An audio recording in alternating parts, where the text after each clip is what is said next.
오늘 말씀 민수기 35장입니다. 민수기 35장 9절부터 제가 가지고 있는 성경에는 256페이지입니다. 구약 성경.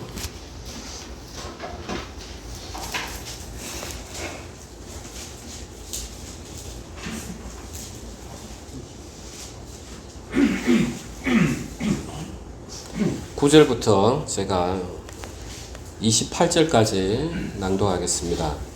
여호와께서 또 모세에게 말씀하여 이르시되 이스라엘 자손에게 말하여 그들에게 이르라. 너희가 요단강을 건너 가나안 땅에 들어가거든 너희를 위하여 성읍을 도피성으로 정하여 부지 중에 살인한 자가 그리로 피하게 하라. 이는 너희가 복수할 자에게서 도피하는 성을 삼아 살인자가 회중 앞에 서서 판결을 받기까지 죽지 않게 하기 위함이니라. 너희가 줄 성읍 중에 6을 도피성이 되게 하되 새 성읍은 요단 이쪽에 두고 새 성읍은 가나안 땅에 두어 도피성이 되게 하라.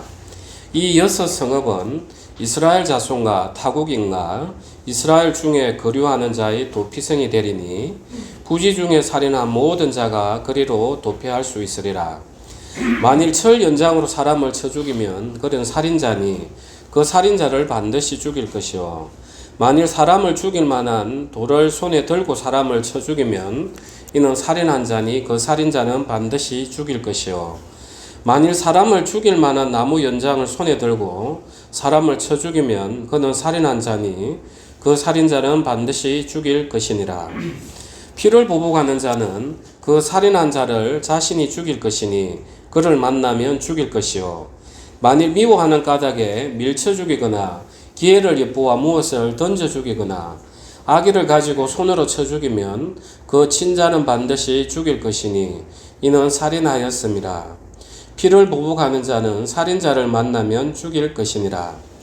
아기가 없이 우연히 사람을 밀치거나 기회를 엿봄이 없이 무엇을 던지거나 보지 못하고 사람을 죽일 만한 돌을 던져서 죽였을 때 이는 악의도 없고 헤아려 한 것도 아닌즉 회중이 친자와 피를 보복하는 자 간에 이 규례대로 판결하여 피를 보복하는 자의 손에서 살인자를 건져내어 그가 피하였던 도피성으로 돌려보낼 것이요. 그는 거룩한 기름 부음을 받은 대제사장이 죽기까지 거기 거주할 것이니라. 그러나 살인자가 어느 때든지 그 피하였던 도피성 지경 밖에 나가면 피를 보복하는 자가 도피성 지경 밖에서 그 살인자를 만나 죽일지라도 피 흘린 죄가 없나니 이는 살인자가 대제사장이 죽기까지 그 도피성에 머물러야 할 것임이라. 대제사장이 죽은 후에는 그 살인자가 자기 소유의 땅으로 돌아갈 수 있느니라. 아멘. 우리 도피성은 이야기를 참 많이 들었어요.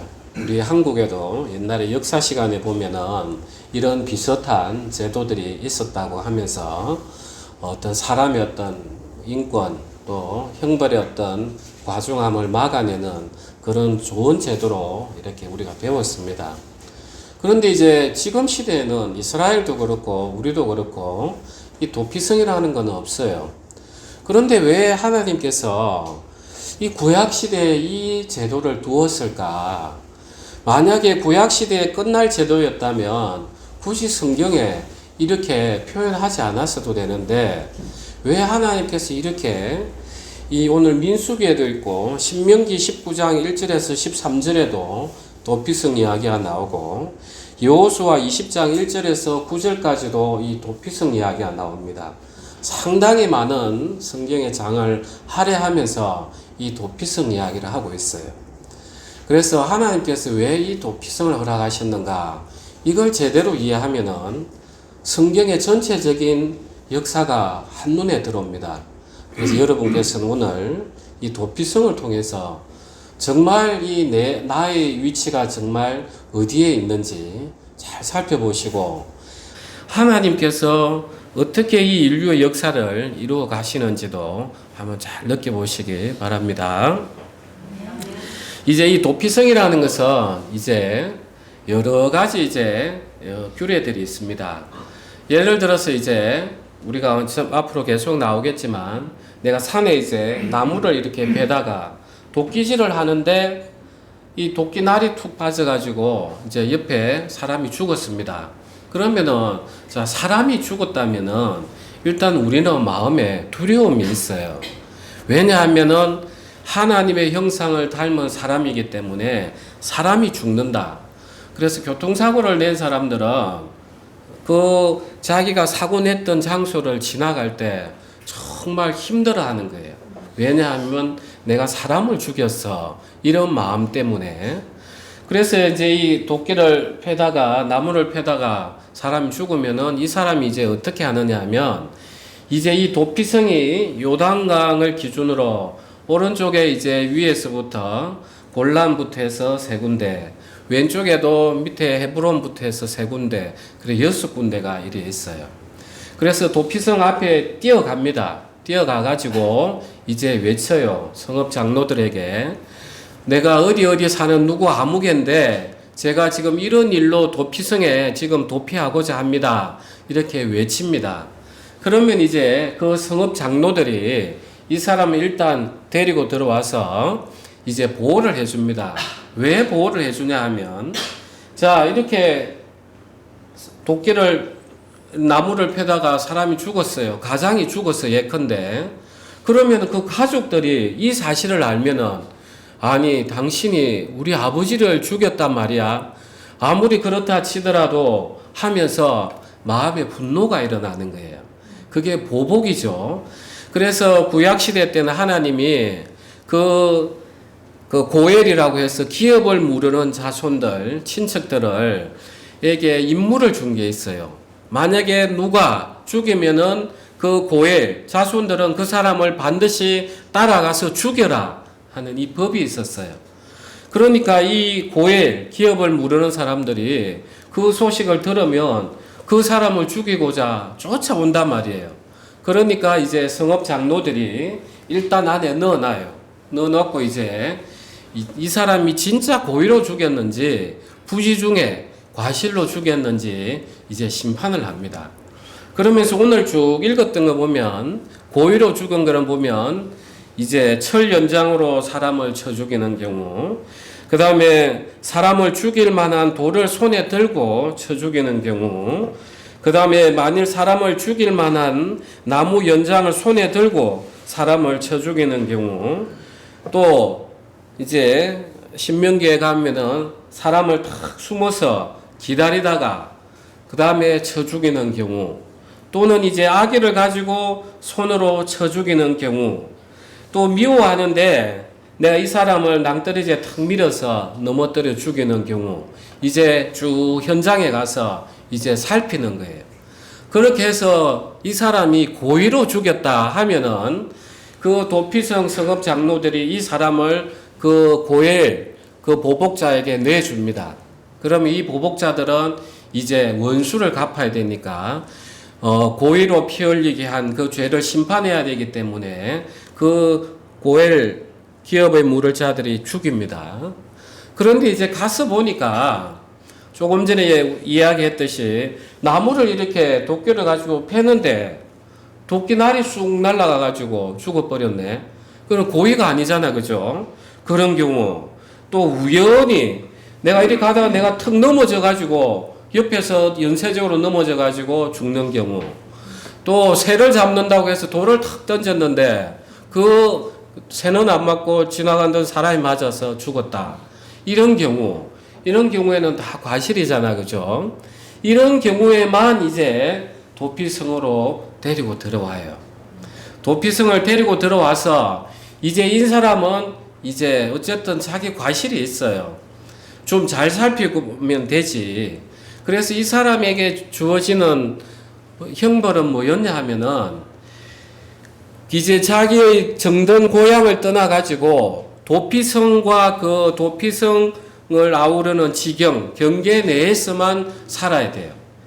그 도피성에 있는 대제사장이 죽기까지 거기 안에서만 살아야 되는 거예요. 이제 이게 도피성의 규례입니다. 자, 이 도피성은 중요한 겁니다. 왜냐하면은 자, 나는 우연히 실수를 했는데 나의 보복자들이 나를 죽이려고 따라온단 말이에요. 그래서 사람이 딱 죽으면은 도피성을 쉽게 찾아야 돼요. 그래서 이스라엘 탈무드하고 우리 성경에 있는 기록에는 어떻게 되어 있냐 하면은 도피성에 이르는 길은 길을 반듯하게 닦아놓고 돌도 하나 있으면 안 돼요. 그리고 움푹 페이지도 안 하게 해야 돼요. 왜냐하면 내가 지금 도망을 가는데 이 길에 돌에 넘어졌으나 그 다음에 웅덩이에 빠져가지고 내 걸음이 지체가 되면은 보복자의 손에 죽으니까. 그래서 아주 길을 깨끗하게 닦아 놓습니다. 그 다음에 이제 또 도피성에 가는 길은 미클라트해서 도피성이라고 크게 간판을 붙여가지고 이제 안내를 해줘야 돼요. 왜냐하면은 내가 다른 길로 접어들면은 이제 그 보복자가 따라와서 또 나를 죽일 수 있으니까. 그래서 간판을 크게 이렇게 붙여놓고 그렇게 있어요. 그 다음에 이제 이 도피성은 사람이 이제 하룻길 안에 갈 수 있도록 그렇게 6군데를 만들어 놨어요. 만약에 내가 나이가 좀 들어서 힘이 들면 걸어가다가 보복자의 손에 잡혀서 죽을 수 있기 때문에 딱 하룻길 안에 닿을 수 있는 거리를 만들어 놨어요. 그래서 요단강을 딱 기준으로 동쪽에 3개, 서쪽에 3개, 그것도 각 위치에서 하룻길 닿을 수 있는 거리. 그 다음에 이 도피성을 모든 백성들이 알 수 있도록 이제 교육을 했습니다. 그래서 이 도피성을 제도를 통해서 이스라엘 백성들은 사람이 딱 죽었다. 그러면 일단 내가 도피성으로 가야 되겠구나. 길을 가는데 어떠한 길의 장애도 없이 길을 잃어버림도 없이 하룻길에 딱 갈 수 있도록 머릿속에 이제 각인이 되어 있어요. 이게 이제 도피성의 규례입니다. 그러면은 이제 왜 하나님께서 이렇게 도피성을 만들어 두셨을까?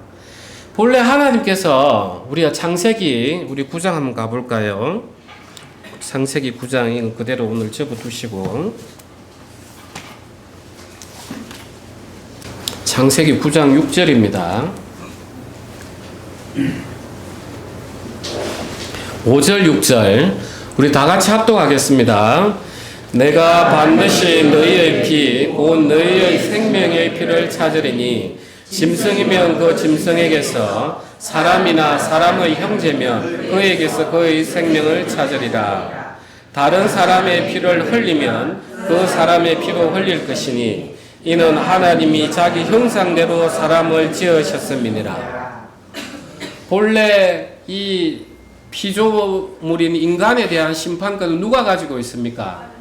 하나님이 가지고 계셔요. 너가 선악과를 먹는 날에는 반드시 죽으리라. 그 심판권은 하나님 거예요. 그런데 그 심판권을 내가 사람을 죽이면은 내 위치가 어디에 가 있는 거예요? 하나님이 자리를 가버린단 말이에요. 그래서 하나님은 사람을 죽일 수 있는 심판권은 본래 하나님 당신 거였어요. 그런데 하나님께서는 이제 어떠한 요 앞전에 이제 우리가 노아의 심판이 나와요.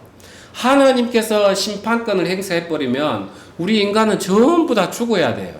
그래서 하나님은 이제 이 인류가 본래적으로 이 죄가 있다는 걸 이제 아시기 때문에 하나님이 다시 심판하면은 다 죽을 수밖에 없잖아요. 우리가 마지막 심판이 그런 시기잖아요. 그래서 이 인류를 보존하면서 이제 이 인간의 악이 번성하는 걸 막기 위해서 국가라는 제도를 만들어 가지고 다른 사람을 죽이면 그래서 국가가 그 사람의 피도 흘릴 것이니 그렇게 해서 국가가 심판을 해라 이렇게 만들어 놨습니다. 왜냐하면 우리 인간의 형상 자체가 하나님을 닮았고 그 심판권 자체가 하나님에게 속해 있기 때문에 그래서 고의로 죽이면은 반드시 하나님은 죽이라고 해요.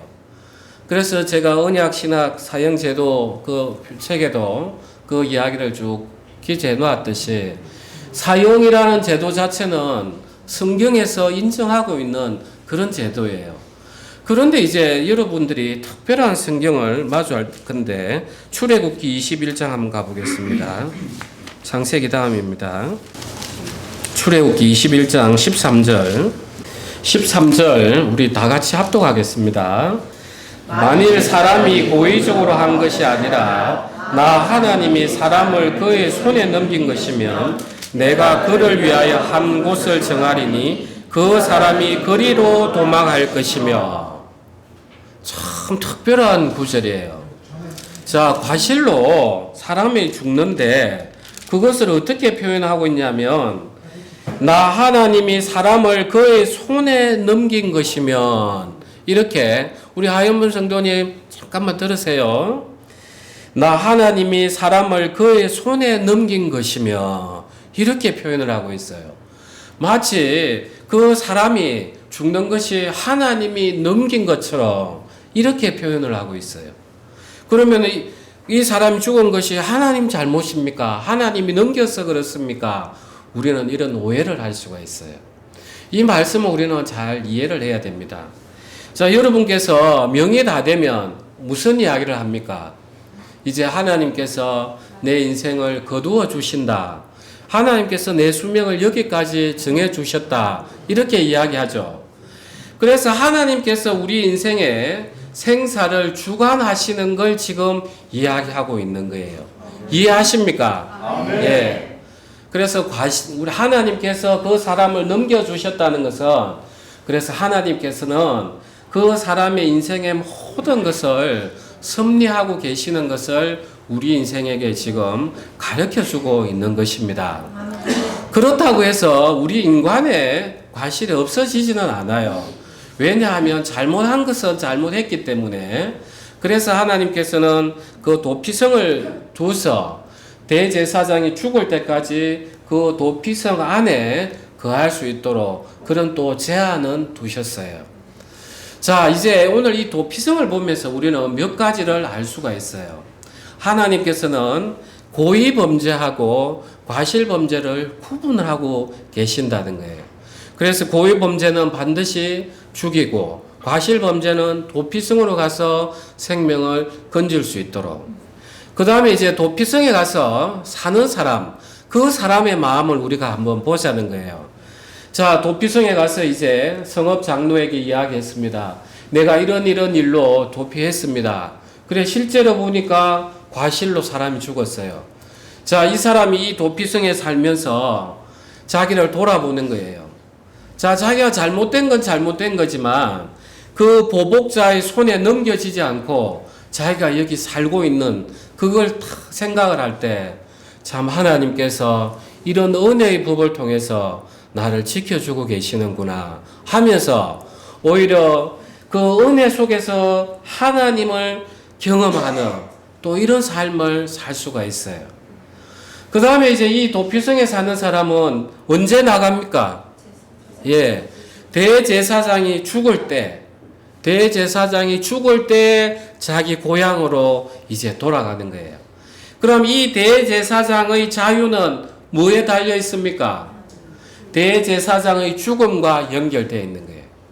그래서 도피성은 이제 우리에게 생명을 주는, 그래서 미클라트라고 하는 그 매미 생명의 뜻이에요. 그 다음에 클라트, 카프는 이제 우리를 거룩하게 하는 그런 뜻을 담고 있어요. 그래서 하나님의 은혜 가운데서 살면서 내가 나가면 더욱 조심해야 되겠네 하면서 이제 우리는 더욱더 하나님의 법 가운데서 나를 완성해 나가는 그런 장소가 도피성인 거예요. 그래서 그걸 미클라터 도피성이라고 이렇게 이야기합니다. 자, 도피성은 이 뜻을 아는 게 대단히 중요해요. 자, 오늘날 한번 우리가 잘 봅시다. 오늘날 우리 살인자들이 우리가 신앙 수기에 보면은 교수형 처하기 전에 지금 우리나라는 1989년입니까? 93년입니까? 그 이후로는 사형을 실시하지 않아서 지금 선고만 하고 집행은 안 하는 이런 나라입니다. 그 옛날에 그 수기를 보면은 이 교수형을 이렇게 할 때 그 살인자가 마지막 남은 한마디 하시오 할 때, 그래 제가 지금은 이 세상에 죄를 지었기 때문에 제가 죽지만 저는 당신들에게 예수님을 믿으라고 제가 권합니다. 제가 예수님을 믿음으로써 제가 정말로 구원을 받았습니다. 저는 오늘 저녁에 예수님 품에 안길 겁니다. 하면서 그 신앙 고백했던 간증들이 제법 있어요. 그런 걸 보면은, 자, 고의범죄, 오늘날 지금 이야기하는 그 고의범죄는 구약시대 때 이야기하는 그 고의범죄하고 다르더라는 거예요. 왜냐하면 살인을 한 사람은 고의범죄예요. 그런데 그 사람에게도 하나님의 성령의 은혜를 통해서 죄사함을 받더라는 거예요. 그러니까 오늘날에서 이 고의범죄라는 것은 무엇인가, 이걸 확인하는 게 중요합니다. 우리가 신약 성경 히브리서 10장으로 한번 가겠습니다. 10장 26절, 제가 가지고 있는 성경은 363페이지입니다. 제가 읽겠습니다. 26절부터 29절까지 읽겠습니다. 우리가 진리를 아는 지식을 받은 후 짐짓죄를 범한 적 다시 속죄하는 제사가 없고 오직 무서운 마음으로 심판을 기다리는 것과 대적하는 자를 태울 맹렬한 불만이 있으리라. 모세의 법을 폐한 자도 두세 증인으로 말미암아 불쌍히 여김을 받지 못하고 죽었거든. 하물며 하나님의 아들을 짓밟고 자기를 거룩하게 한 언약의 피를 부정한 것으로 여기고 은혜의 성령을 욕되게 하는 자가 당연히 받을 형벌은 얼마나 더 무겁겠느냐 너희는 생각하라. 자, 여기 26절에 보면 우리가 진리를 아는 지식을 받은 후 짐짓죄를 범한 적, 이 짐짓죄가 고의범죄를 말하는 거예요. 여기서 말하는 고의범죄가 뭡니까? 그 설명이 어디에 나오죠? 29절이에요. 우리 다 같이 합독하겠습니다. 하물며 하나님의 아들을 짓밟고 자기를 거룩하게 한 언약의 피를 부정한 것으로 여기고 은혜의 성령을 욕되게 하는 자가 당연히 받을 형벌은 얼마나 더 무겁겠느냐 너희는 생각하라. 자, 여기서 말하는 짐짓죄라는 것은 결국은 무슨 죄입니까? 예수님의 피를 부정하게 하는 죄라는 거예요. 자, 이 히브리서는 유대 그리스도인, 유대교를 믿다가 예수님을 믿게 된 그 유대인들을 향해서 쓴 편지예요. 그래서 이 사람들은 예수님께서 우리의 모든 죄를 다 속죄함을 다 했다. 그게 진리예요. 에피그노시서 해서 이 사람들이 그걸 믿어가지고 내 마음에서 억누르는 이 죄책감, 내 마음에 있는 죄로 인한 심판에 대한 두려움들을 다 일소하는 그 경험을 했던 사람들이에요. 그게 진리를 받았던 사람이에요. 그런데 이제 이 사람들이, 이 유대인들이, 유대교에 있던 유대인들이 이제 그 핍박을 하니까 다시 이제 옛날 유대교로 돌아가려고 하는 습성이 있는 거예요. 그러면서 이제 이 사람들이 다시 어떻게 하고 있냐 하면은 옛날 짐승을 죽여서 제사를 지내는 그런 모습들 속으로 다시 들어가는 거예요. 그걸 가지고 지금 이 히브리서 기자가 기록하고 있는 것입니다. 그래서 이 사람들은 지금 다시 유대교로 돌아가는 사람들은 예수님의 피를 어떤 피로 생각하는 거예요? 옛날 양과 그 염소와 송아지의 피처럼 우리의 죄를 일시적으로 누그러뜨리는 영원한 속죄가 아니라 일시적으로 누그러뜨리는 한시적인 효력만 있다. 이렇게만 생각하는 거예요. 그러니까 예수 그리스도의 피를 어떻게 생각하는 거예요, 이제? 짐승의 피하고 이렇게 같이 생각하니까 예수 그리스도를 짐승으로 떨어뜨리는 거예요. 그게 바로 29절에 하물며 하나님의 아들을 짓밟고 자기를 거룩하게 한 언약의 피를 부정한 것으로 여긴, 이게 짐짓죄인 거예요. 이해가 되십니까? 오늘날 우리 그리스도인들에게는, 우리가 이 시대를 살아가는 사람들에게는 짐짓죄라는 것은 한 개밖에 없는 거예요. 하나님께서는 이 세상을 사랑해서 이 독생자를 보내주셔서 그 독생자를 믿는 사람들에게는 모든 사람이 구원을 받도록 은혜를 선포하셨어요. 그 은혜를 거부하는 그게 바로 짐짓죄인 거예요. 이해가 되시죠? 이 여기에는 예수 그리스도를 통해서 속죄함을 받는 것 이외에 속죄함이 받을 수 있는 게 없어요. 그러니까 이제 26절에 보면은 우리가 진리를 아는 지식을 받은 후 짐짓죄를 범한 적 다시 속죄하는 제사가 없고, 예수 그리스도의 속죄함 위에는 우리 인생에는 어떠한 속죄물도 남아있지 않아요. 그래서 이 예수 그리스도를 부인하는 이게 바로 고의범죄, 짐짓범죄인 거예요. 그러면 이제 오늘날 우리가 이야기하는 그 과실범죄, 부주의한 범죄는 뭔가? 여기에서 참 대단한 하나님께서 우리 인생의 섭리가 나타납니다. 아담이 죄를 지었죠. 고의범죄입니까? 과실범죄입니까?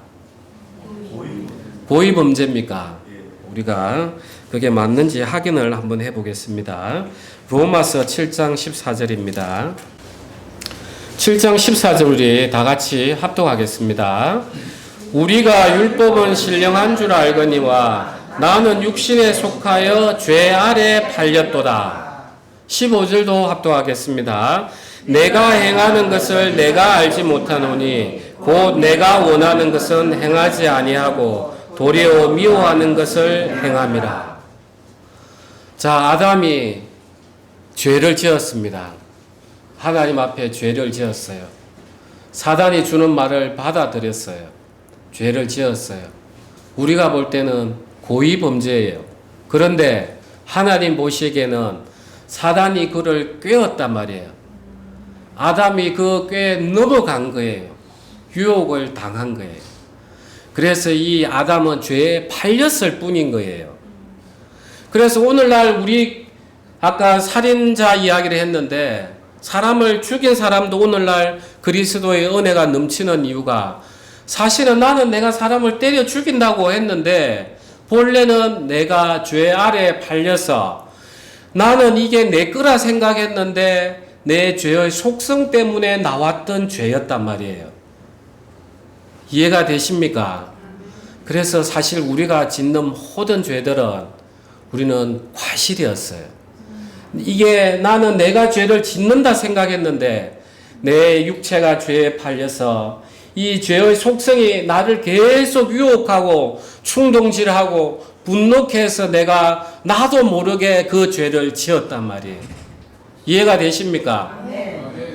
자, 한번 잘 보십시오. 하나님께서 아담에게 우리는 이런 이야기를 합니다. 왜 하나님은 아담이 죄를 지을 줄 알면서 그냥 두셨어요? 이렇게 이야기한단 말이에요. 자, 하나님은 아담이 죄 지을 줄 아셨어요. 그런데 이 구약시대의 도피성에 피하면은 이 도피성에서는 이 사람들이 살고 이제 하나님 은혜를 경험하듯이 하나님은 아담이 죄를 지을 줄 아셨지만 이 아담의 허물을 통해서 우리를 모두 죄 아래 닫아놓고 우리를 어디로 몰고 가는 거예요? 우리를 어디로 몰고 가는 겁니까? 예, 오늘날 도피성이 어디입니까? 예수 그리스도인 거예요. 우리의 피난처 되시는. 그래서 우리의 인류를 다 죄 아래 팔리게 하나님께서 그냥 두셨어요. 죄는 우리가 지었지만. 그래서 그 모든 인류를 도피성으로 몰아가서 우리를 구원케 하시려는 하나님의 계획이었단 말이에요. 그래서 아담이 하나님께서 바로 심판하지 않았어요. 오히려 동물을 죽여서 그 가죽옷을 입혀주셨다는 것은 아담이 고의로 지었던 죄가 아니었어요. 사단의 유혹을 받아서 죄에 팔려서 지었던 죄였어요. 우리가 오늘날 회개라는 것이 바로 이게 회개입니다. 우리는 맨날 하나님 앞에서 하나님이 이런 거 지었습니다. 용서해 주십시오. 그거는 내 표면 이야기예요. 표면. 하나님, 정말 내 안에 이런 죄의 본성이 있는 줄 주님 제가 또 깨닫습니다. 내 안에 이런 죄의 본성이 있었습니까? 주님, 정말 제가 옛날 백성들이 도피성에 갔었던 것처럼 제가 예수 그리스도 앞으로 제가 다시 피해갑니다. 그 도피성에 살았던 사람들이 그 보복자의 살인의 죽음을 피해서 도피성에 갔는데, 주님, 저도 그렇습니다. 하나님이 지금 당장이라도 내 심판하면 죽었어야 되는데, 도피성에 들어가면 사람이 살았던 것처럼 도피성만 딱 들어가면은 심판이 무효가 된단 말이에요. 내 정말 이 죄 안에 있는 모든 것들이 예수 그리스도 안에만 딱 들어가면은 이제 심판이 그치는 거예요. 그 모습을 보여줬던 게 유월절 어린 양의 모습이에요. 죽음의 심판들이 뛰어오고 있었어요. 천사들이. 그런데 어린 양의 피가 저 문설주와 문인방에 그려진 그 집에만 들어가면은 살았단 말이에요. 그래서 하나님께서는 이 모든 이 인류를 그 도피성에서 보여주셨던 그 인자함, 그 사랑을, 우리 모두를 다 예수 그리스도 앞으로 끌고 오는 그 역할을 하셨던 거예요. 그래서 하나님께서는 그 사람을 넘겨주면 과실 이야기할 때 하나님께서 아담이 죄를 짓도록 허락하셨던 것은 우리에게 정말 예수 그리스도를 주시기 위한 하나님의 그 크신 섭리였어요. 아멘 되십니까? 아멘. 그래서 오늘날 우리가 구원을 받는다는 것은 다른 게 하나도 없습니다. 예수 그리스도께서 정말 나의 도피성에 대해서 정말 내가 죽어야 될 이 인생을 예수님이 다 담당하셨구나. 그게 오늘날 우리의 도피성이 되는 것입니다. 자, 그러면 그 도피성에서는 대제사장이 죽어야만이 나와요. 자유가 돼요. 자, 이거는 하나님께서 어디를 통해서 보여주시는지 우리가 마태복음 27장 한번 가겠습니다. 27장 15절부터 26절입니다. 예, 50페이지입니다. 15절부터 제가 읽겠습니다. 명절이 되면 총독이 무리의 청원대로 재수한 사람을 놓아주는 전례가 있더니 그때 바라바라는 유명한 죄수가 있는데 그들이 모였을 때 빌라도가 물어 이르되 너희는 내가 누구를 너희에게 놓아주기를 원하느냐 바라바냐 그리스도라 하는 예수냐 하니 이는 그가 그들의 시기로 예수를 넘겨준 줄 알미더라. 총독이 재판석에 앉았을 때 그의 아내가 사람을 보내어 이르되 저 옳은 사람에게 아무 상관도 하지 마옵소서. 오늘 꿈에 내가 그 사람으로 인하여 애를 많이 태웠나이다 하더라. 대제사장들과 장로들이 무리를 권하여 바라바를 달라 하게 하고 예수를 죽이자 하게 하였더니 총독이 대답하여 이르되 둘 중에 누구를 너희에게 놓아주기를 원하느냐 이르되 바라바로소이다. 빌라도가 이르되 그러면 그리스도라 하는 예수를 내가 어떻게 하랴. 그들이 다 이르되 십자가에 못 박혀야 하겠나이다. 빌라도가 이르되 어찌미냐 무슨 악한 일을 하였느냐. 그들이 더욱 소리 질러 이르되 십자가에 못 박혀야 하겠나이다 하는지라. 빌라도가 아무 성과도 없이 도리어 밀란이 나려는 것을 보고 물을 가져다가 무리 앞에 손을 씻으며 이르되 이 사람의 피에 대하여 나는 무죄하니 너희가 당하라. 백성이 다 대답하여 이르되 그 피를 우리와 우리 자손에게 돌릴지어다 하거늘 이에 바라바는 그들에게 놓아주고 예수는 채찍질하고 십자가에 못 박히게 넘겨주니라. 이 바라바의 목숨은 누구하고 연결되어 있습니까? 예수님의 죽음하고 연결되어 있는 거예요. 예수님이 죽으면 바라바는 살고 바라바가 죽으면 예수님이 나오고 이 도피성에서 정말 그 도피했던 그 살인자가 대제사장이 죽으면 대제사장이 이제 속죄가 되는 거죠. 대제사장이 죽으면 그 도피성을 나와서 자유를 얻는 거예요. 우리가 그런 거예요. 우리가 이제 이 죄 아래 다 갇혀 있었습니다. 그런데 우리의 이 자유는 누구하고 연결되어 있습니까? 예수님의 죽음하고 연결되어 있었단 말이에요. 자, 예수님이 이제 돌아가셨죠. 그리고 십자가에 돌아가시고 부활하셨죠. 그러면 우리는 이제 어떤 상태예요? 자유한 상태라는 거예요. 그래서 성경에 이야기하는 게 천국이 이미 임했다는 거예요. 내가 계속해서 여기에 매여 있으니까 세상에도 매이고 돈에도 매이고 물질에도 매이고 권력에도 매이는데 지금 하나님은 우리를 어떻게 보시느냐? 너희의 영원한 대제사장이 예수가 죽어서 너희는 이제 이 땅에 있지만 교회 안에서는 너희는 자유한 거야. 그래서 진리가 너희를 자유케 하리라. 그래서 천국은 이 땅에서부터 살아가면서 그 나라에 들어가는 것을 이미 선포하고 있는 것입니다. 사랑하는 우리 형제자매님, 하나님께서는 정말 이 인생을 아담이 죄 짓는 걸 왜 모르겠습니까? 그런데 허용하시면서 이 아담을 더욱더 예수 그리스도 안에서 더욱더 예수님 안에서 하나 되면서 동행할 수 있도록 지금 이 인류의 역사를 이루어가고 계시는 거예요. 그러니까 우리는 모르니까, 하나님의 이 큰 섭리를 모르니까 내 인생에 조그만 어려움만 오더라도 하나님 원망하고 사람 원망하고 분노하고 그러는 거예요. 그런데 이 하나님의 크신 섭리를 알면 너희가 범사의 여호와를 인정하라. 모든 일에 항상 감사하라. 항상 기뻐하라. 이게 이해가 되는 거예요. 나는 그걸 몰라요. 그런데 하나님은 그 영원하신 섭리를 통해서 우리를 끌고 가고 계시는 거예요. 그래서 우리는 인생에 있어서 오는 어려움들에 그냥 일희일비할 필요가 없어요. 믿음만 들어오면 그래, 나의 영원한 도피성이시고 지금 나를 예수 그리스도 안에서 자유케 하신 우리 왕이 계시는데, 하나님이 내 인생에 섭리를 하고 계시는데 내가 뭔 두려워하랴, 항상 기뻐해야지 하면서 우리는 신앙을 할 수 있는 거예요. 아멘 되십니까? 아멘. 그러면 이제 우리 그리스도인들은 이제 삶을 잘 살아야 됩니다. 성령 안에서. 그 도피성 안에 있었던 사람들이 이제 어떻게 살았겠어요? 정말 자기의 허물로 한 사람이 죽었습니다. 그래, 내가 이런 잘못들이 있었는데 하나님 은혜를 구하셨는, 은혜를 나에게 베푸셨는데 이제 내가 더 이웃들 돕고 정말 어려운 사람들 돕고 내가 하나님 은혜에 내가 보답을 해야지 하는 내 변화된 모습으로 살아가야 돼요.